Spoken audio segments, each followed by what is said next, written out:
The first time I noticed something was wrong, it was a Sunday morning in late July, and Charleston felt like it was boiling under the sun. The heat clung to the air, heavy and humid, making even the simplest tasks feel like work. My wife, Emily, was standing at the kitchen counter, her back to me, wearing one of my old t-shirts. It used to make me smile, seeing her like that, barefoot, her hair messy from sleep.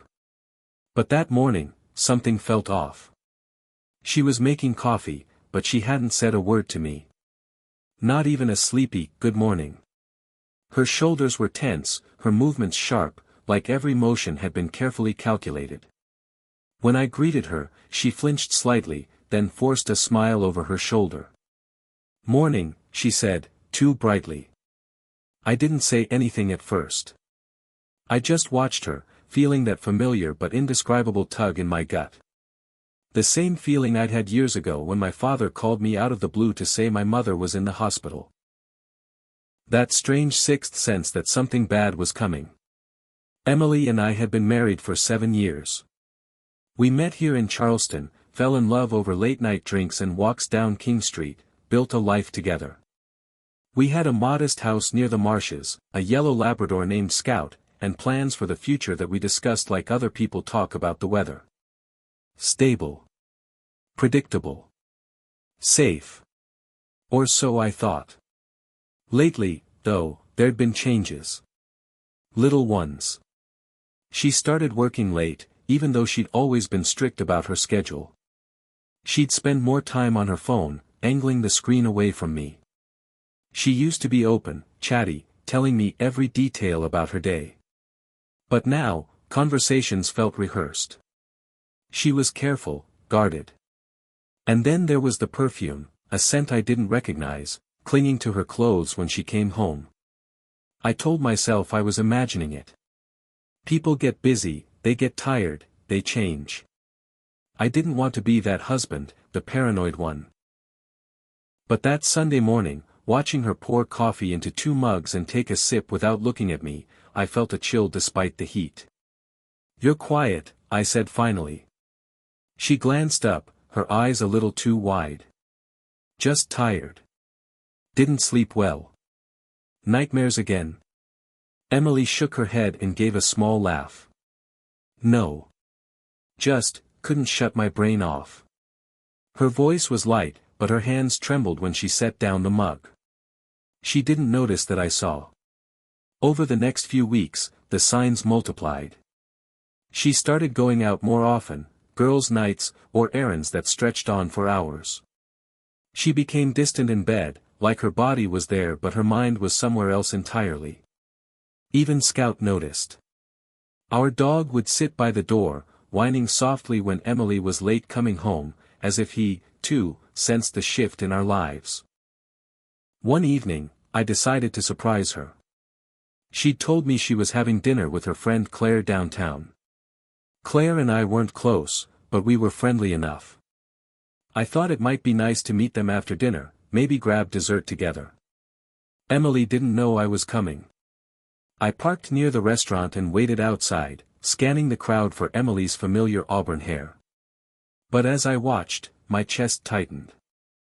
There she was, only she wasn't with Claire. She was with a man. Tall, dark-haired, dressed sharply. They stood close, too close, their bodies angled toward each other like magnets. And when he reached out to tuck a strand of hair behind her ear, my world tilted.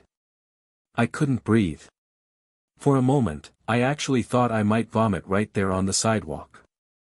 I followed them, staying far enough back to avoid being seen.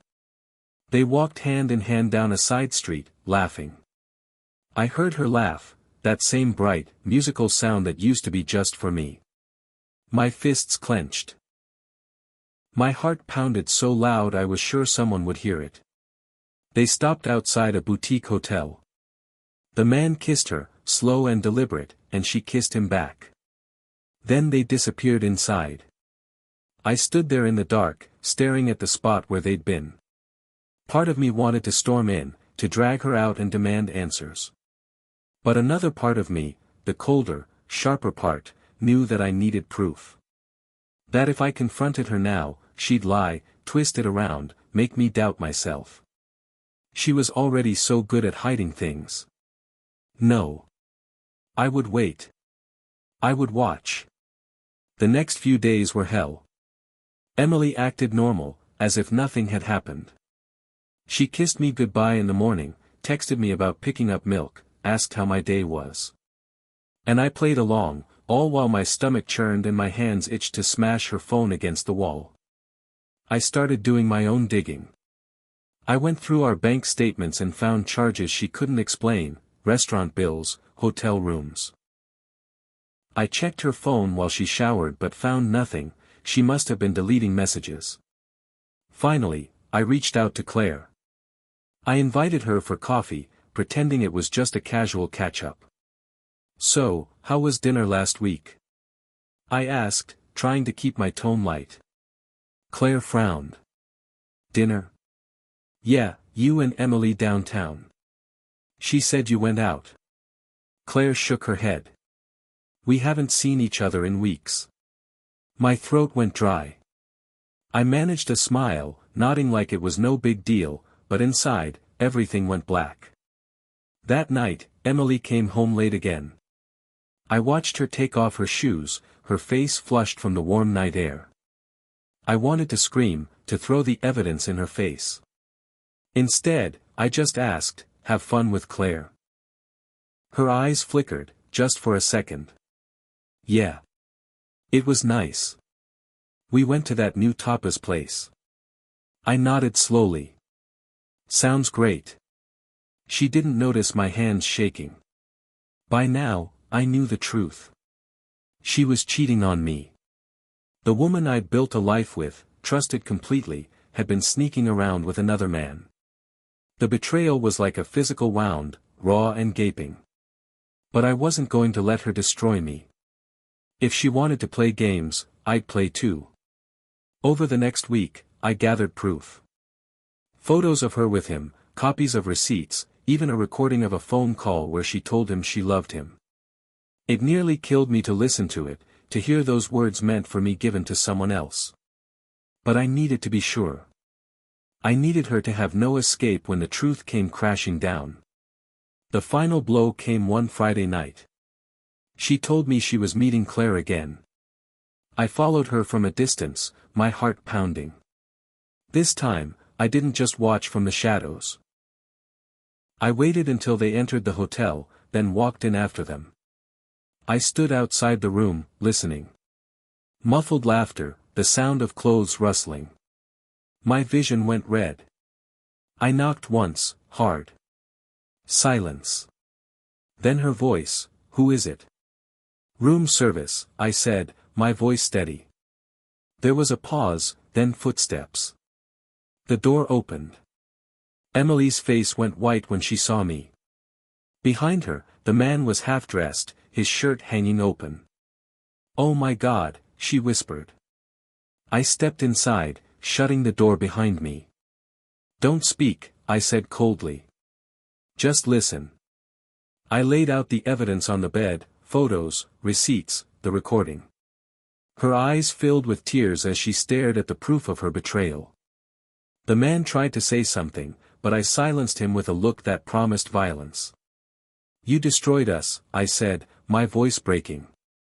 "Everything we built, everything we were, you threw it away for this." Emily sobbed, reaching for me, but I stepped back. "I loved you," I said.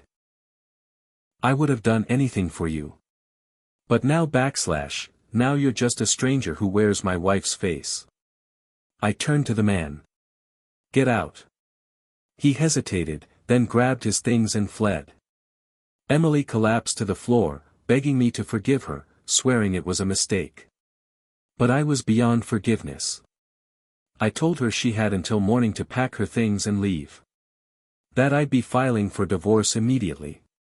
That she would never see Scout again. Her sobs followed me as I walked out of that hotel, into the thick Charleston night. The air was still heavy, the city alive with sounds of laughter and music. But for me, the world was silent. As I drove home, I realized that the man who had walked into that hotel was gone. I wasn't the same person anymore. Emily had taken that version of me with her when she chose to betray me. And all that was left was the cold, hard truth, and the promise that I would never let anyone break me like that again.